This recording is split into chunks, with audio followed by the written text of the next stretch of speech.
Hello, it's Lion here with HobbiesofaMan once again, and today we're going to be doing our check-in video for the month of February. We are halfway through the month, and it's time to talk about what I've been watching and what I've been reading. And today we're only really going to be having a what I've been watching section and then a manga reading section because I have not read any comic books this month yet. So, yeah, let's get into it. Starting with what I've been watching. So I've been watching The Last of Us once a week when it comes out, and it's been really, really great. I think the best episode so far for me was definitely episode 3. Episode 4 kind of felt the weakest, and episode 5 was good, but it was really depressing by the end. But it wasn't like, it didn't really uphold the same kind of like crazy powerful kind of vibe that that episode 3 had for me. So I think so far out of the 5 episodes, the third one has been the best by far. I really liked the show. I thought it was going to be like a Walking Dead type of situation because that's really all I knew about The Last of Us. It was just like a zombie apocalypse type thing. But it's not really. It's mostly a lone wolf and cub type thing that I really like. It's pretty interesting. It's kind of like a travel log type of story, like, you know, something like One Piece or The Mandalorian and stuff like that. And I really like it. I think that's type of story is the most interesting. And there's a lot of nuance and kind of like, yeah, shit sucks, but we're doing what we got to do to survive type of mentality, which I find really, really interesting. And overall, The Last of Us has been a really good show that I've been really enjoying lately. Then I've been watching The Mandalorian Season 1. I'm almost done with it. I think I have like an episode left, and then I'll get right to Season 2. And I'm doing this because I want to watch all of The Mandalorian plus the Book of Boba Fett before the start of Mandalorian Season 3 in March. It starts March 1st, I think, which is 2 weeks from today when I'm filming this, if I remember correctly. So that's pretty exciting. I'm looking forward to that a lot. And The Mandalorian is great. I really like it. In the first season, I think the first episode is really great. Like the first 2 episodes, honestly. They're kind of like one story, both of them. And then I like the 4th one when they're fighting against the Walker. Of course, the ending's good, but I haven't rewatched it yet. The one episode I don't love is the one where they introduce Fennec Shand. Not because Fennec Shand is a bad character. I actually really like her a lot.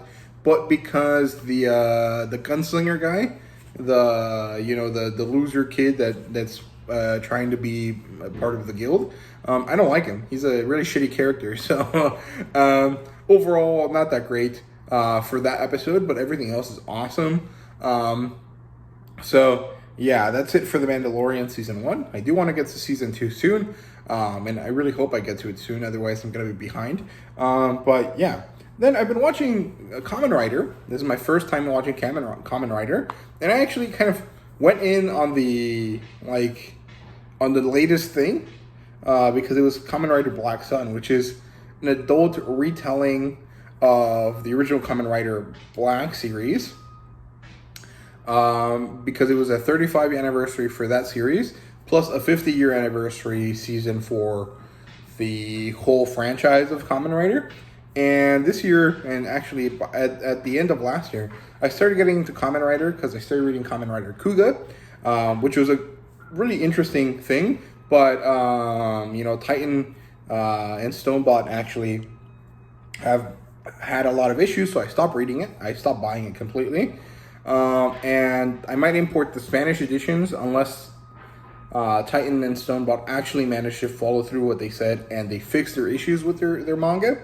But I still had that Kamen Rider itch, and you can barely see it, but right there I have the Classic Collection edition of Kamen Rider, the original Ishinomori work, which I'm going to read sometime in April or May for Sci-Fi May. And I had all of this kind of going around in my mind, and then I found Kamen Rider Black Sun, which came out last year, and I decided to start watching it. I watched it with my roommates, and generally I think we all really enjoyed it, but I found it to be really interesting. I did watch all of it. I did finish it, and I think it did set up for Season 2, but I'm not sure if it's going to get one, and I am going to review it on the channel this weekend, but kind of quick thoughts here. I found the character design and the costume design and the set design really, really great.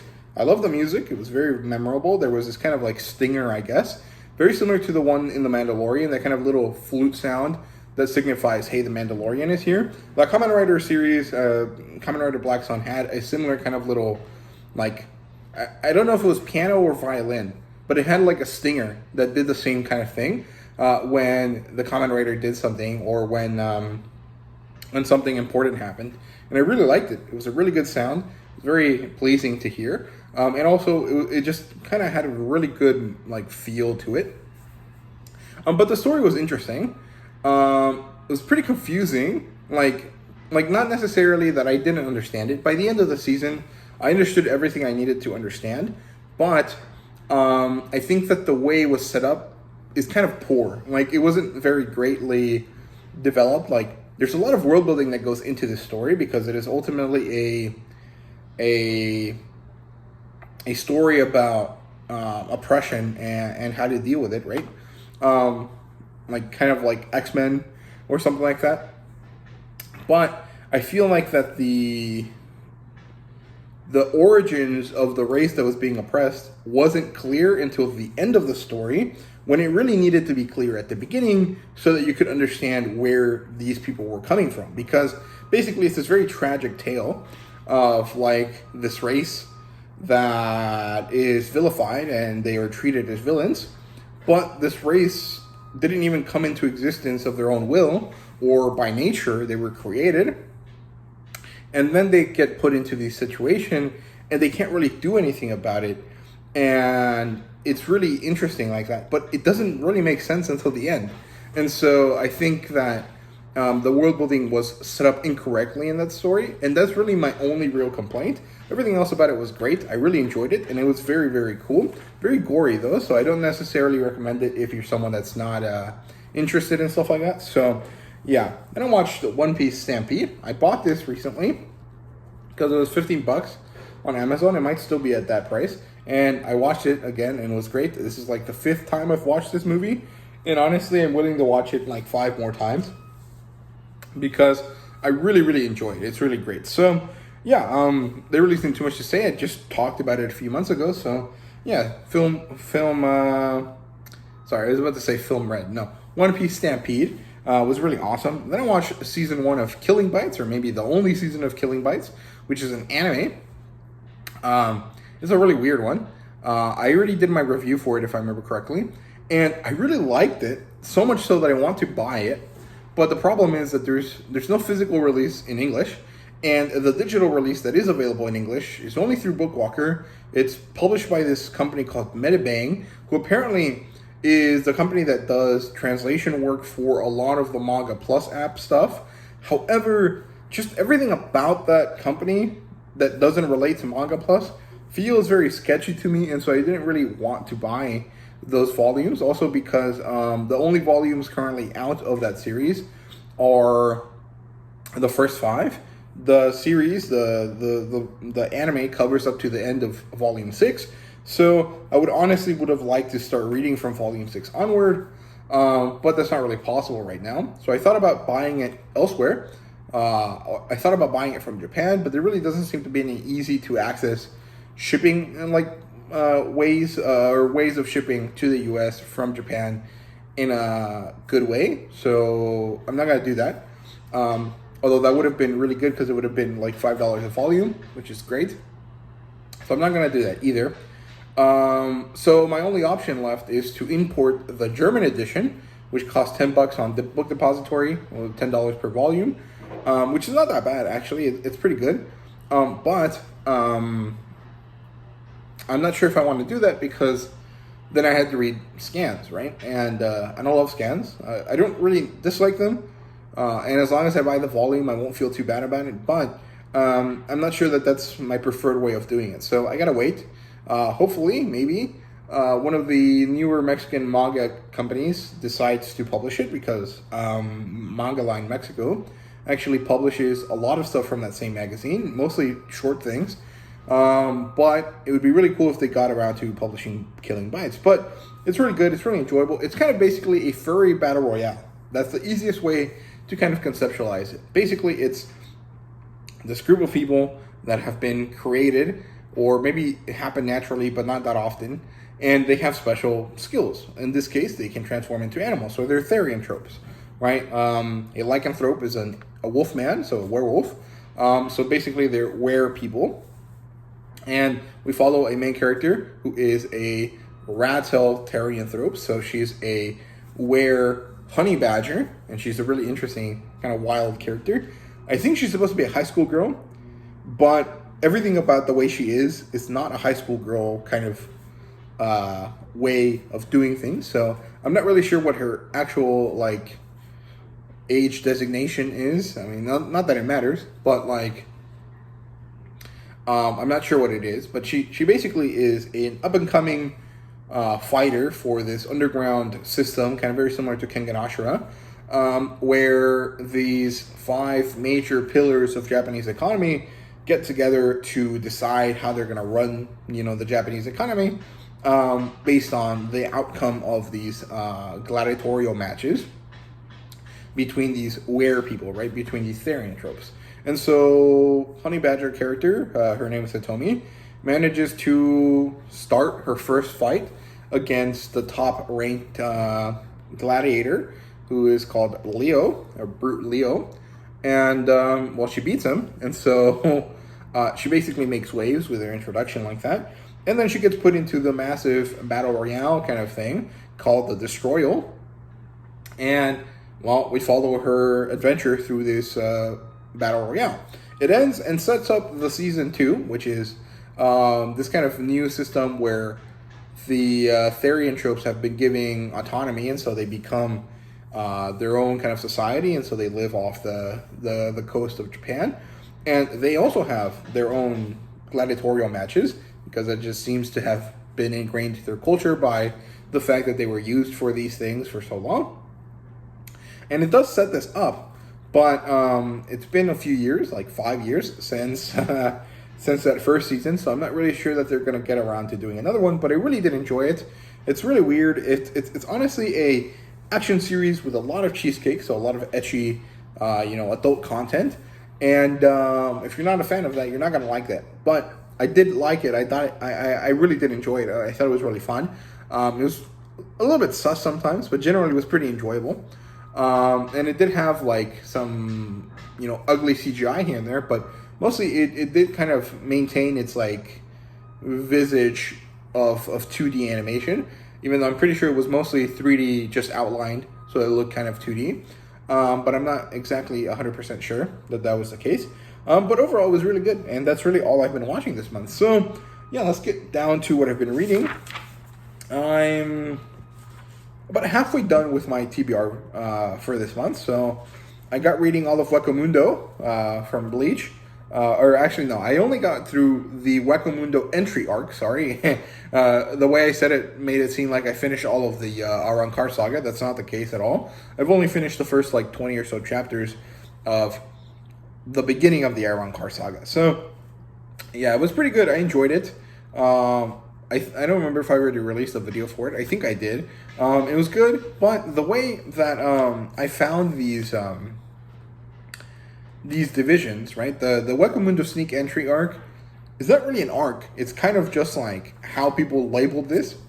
And so when I was reading it, I kind of felt like the first Wakamundo Arrancar saga episode that I did, sometime last year, could have probably included the first 10 chapters of what I've read this month. And then whatever I did next could have also included the second half of this stuff that I read this month. Because there's a very clear division between the human world and Wakamundo, but the storylines kind of don't converge in the way that they did in the Soul Society sneak entry, so it's kind of a little bit different. But overall, it's fine. I'm going to still follow that list just for continuity's sake. But if I ever redo this, 5 years from now or something, I am going to try to come up with a different way of dividing Bleach into segments. So, yeah, then I read the Solo Leveling light novel, number 5, which is really awesome, actually. I really enjoyed it. This one probably was the best solo leveling novel after the first one, because I really enjoyed the first one a lot. But this one was really, really great. It's actually kind of ridiculous how enjoyable it is. And it has so much world building and ramifications for Jinwoo-san and honestly for the world in this series that I'm very excited that I got around to reading. So yeah, that's two things off my list of things that I needed to read from last month. That was really great. Then most of my digital manga on my TBR list has been read as well. So I read Your Lie in April. I found it to be enjoyable, but I don't think I'm going to continue reading this. I'm probably going to switch over to watching the anime for it, mostly because it's a music-based series, and basically I don't think that manga is able to do justice to the music side of things, because I want to hear that music, and so I'm gonna switch over to the anime. I read My Idol Sits the Next Dusk Over, which is pretty cute. It was a Yuri, and it was pretty adorable, actually. I quite enjoyed it. I would definitely get more of this in another sale that comes up, but I'm not gonna go out of my way to buy them at full price.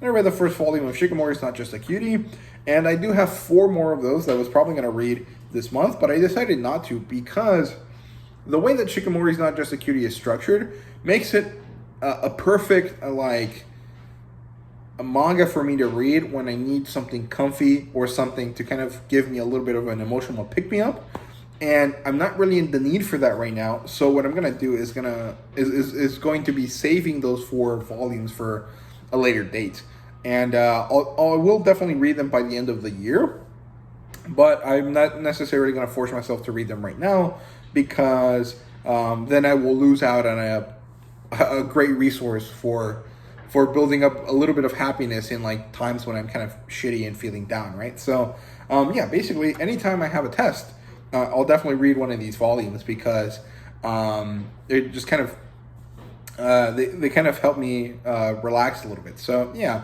then I read My Darling Next Door, and I really enjoyed this one. It's kind of a female version, or a reversed version, a reverse gendered version of Beauty's, what is it called? The Beauty and the Feast. And I really like that series. So I also really enjoyed My Darling Next Door. I thought it was really great. Then we read We're New at This. And that one was okay. I actually really did enjoy it. I thought it was really cute. But I don't remember what I said in my review for it, in my first impressions review for it. But I'm not necessarily sure I'll get more of this. Although I want to, but only if it's on sale. It's another one of these series that I don't think I'm going to go out of my way to buy at full price. Especially because it's digital only, so yeah. Then I read 1122 for a Happy Marriage. I hate this manga so much. I've only really disliked 2 other manga, like in my whole time reading this. Reading stuff on the internet and reviewing it on the internet. There's only 2 other series that I've kind of disliked. One of them was 30 centimeters apart or something like that. I don't remember what it was called, but it was one of these like there's this really famous creator and they do anime movies, and then those movies get turned into manga, and I read the manga adaptation for it. It was a vertical release, and I just didn't like it. I actually think this is probably the only time I ever gave anything like less than a 3. Back when I still did like ratings for everything. And then Moteki, I didn't necessarily like Moteki, mostly because I just didn't really vibe with the characters. But this is another one that I would really rate like really lowly. Like this is like a 1 or a 0 out of 5. I really did not enjoy 1122 for a Happy Marriage at all. It was really horrible. Like I did not enjoy it at all. But I think that it's mostly because I'm just not the target audience, or maybe I might be part of the target audience, but I'm not the audience that is actually going to find this to be meaningful, because nothing that's in this story has happened to me, or is something that I think will happen to me. And so this kind of just like really depressing look at like life with a partner is just not enjoyable for me, and I did not like it at all. Yeah, then I read What I Love About You, and I really enjoyed this one a lot. It was kind of cute. Again, same as We're New at This and My Idol Sits Next Door. I'm not sure that I would buy more of this at full price, but I would definitely buy more on a sale. I thought it was cute. Then I read Watari-kun's Stars is about to collapse, or is about to explode, sorry. I still don't know what the what the blank or the bleeped out word is supposed to be. But honestly, at this point, I don't think it matters. This one was interesting. I'll do a first impressions review for it by the time the month is over. But quickly here, I think it's odd. It's not what I was expecting. I was expecting like a over-the-top harem, ecchi kind of thing. And it does have that, but it also has this kind of interesting and honestly kind of sad look at like just the way Japan treats its children and stuff like that. And the way that mostly kids basically have to grow up by themselves. And I thought it was interesting, but there's also this kind of element of like sibling codependency that is kind of like too much for me. Like it was a little bit too extra, and I'm not sure I liked it. But the problem is that was one segment of the story, and everything else about the story was really compelling to me. So I'm not sure that I like it. However, by the end of the first volume, it ended really well, and I really want to pick up another volume of it. But again, I just don't think I will, because that like codependency between the two sibling characters, I was just not my cup of tea. So yeah. Then we have Aran the Peerless Beauty. This one is awesome. I love this story. I definitely want to buy more of this, and I probably will buy this at full price. I just liked it that much. And also read Harem Marriage, Volume 1, and I also like this one a lot. The art style was really great, and I would also buy full price volumes of this. I really wish they would do them physically, but you know, I think that it makes sense why they won't. It's kind of a little bit too well, it's like a polygamous kind of thing, or well, I think it's actually polyamory that is actually kind of talking about and discussing in the series, but it does use the word harem, and it does use polygamy as like the basis for the story. But I just think that is a little bit too advanced for the publishing industry right now, so they probably won't do it physically. But the digital release was pretty good. I liked the art style a lot. I actually really enjoyed this story a lot. It was really well done. The characters were pretty interesting. So yeah, so that's it for the digital stuff. Let's look at the few physical volumes that I have here. So first of all, Helk. I liked it. I'm definitely going to pick up volume 2, but it took a long time to convince me of that because it was pretty slow and kind of boring for the first 2/3 of it. And we have Komi Can't Communicate number 22. Really good stuff. I just enjoyed Komi a lot, even if, you know, it doesn't feel like much happens. But I think actually a lot did happen here, because the love rivalship between Mambagi and Komi really gets serious here. So it's good stuff. And we have Beauty and the Feast number 6. Really good as well. This one had a pretty interesting situations happening here with Shuko meeting Yamato's mom, and also kind of really getting serious about the fact that Yamato and Shuko kind of like each other, and also this kind of development of their relationship through the fact that Shuko is really good to Yamato's little sister, and she ends up being friendly with Yamato's mom. So yeah, then we have Dress Up Darling number 7. I love this volume so much.